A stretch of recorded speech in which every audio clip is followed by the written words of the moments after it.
Hello বন্ধুরা, কেমন আছো? আশা করছি সবাই ভালো আছো। কালকে লক্ষ্মী পুজো, তাই বেরিয়ে পড়েছি সকাল সকাল। কোথায় যাচ্ছি চলো তোমাদের দেখিয়ে দিই।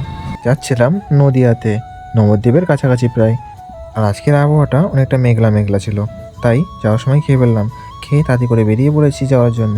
যাওয়ার দিন একটুখানি দাঁড়িয়েছিলাম, দেখাচ্ছিলাম তোমাদের এখানে নদিয়া আসলে সবথেকে বেশি পাটটা দেখা যায়, তাই তোমাদের দেখাচ্ছিলাম। আর এখানে পাটটা প্রচুর পরিমাণে হয়। চলে এসেছি আখের মার্কেটে, আর এখান থেকে তাড়াতাড়ি করে মালটা নিয়ে চলে যাব। কালকে যেহেতু লক্ষ্মী পুজো, তাই আজকে অনেক বেশি আখ এসেছে। অনেক দূর দূর থেকে মাল নিতে আসে, তাই আখের দাম অনেক বেশি বেড়ে যায়। যেমন একদিকে আখ নামছে, তেমন একদিকে আখ উঠেও যাচ্ছে। লরিতে এসেছে বড় বড়, যেমন আমার পাশে একটা লরি ছিল। আমাদের মাল কিনা হয়ে গেছে, আর বাইরে বৃষ্টি পড়ছে, তাই একটা জায়গায় দাঁড়িয়ে আছি। মাল কিনে লোড করেছি, আর লোড করে কেবল একটা বান দিয়েছি, তার মধ্যেই বৃষ্টি নেমে গেছে। বৃষ্টিটা থামলে আখটা তাড়াতাড়ি করে বেঁধে বেরিয়ে যাব। তোমরা দেখেছো অন্য সময় 300 করে আখ নিই, আজ কিনেছি 450 আখ, কারণ সামনে লক্ষ্মী পুজো। লক্ষ্মী পুজোতে সব আখ বিক্রি হয়ে যাবে। মাল লোড করে বেরিয়ে পড়েছি, আর একটু জোরে চালাচ্ছি কারণ বৃষ্টি পড়ছিল।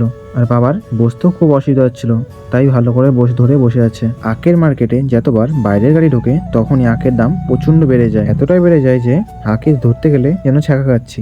যাই হোক, আমি বাড়ি চলে এসেছি। ভিডিওটা কেমন লাগলো জানিও। আজকে এটুকুনি, দেখা হচ্ছে পরের ভিডিওতে। তখন জানে বাই বাই সবাইকে।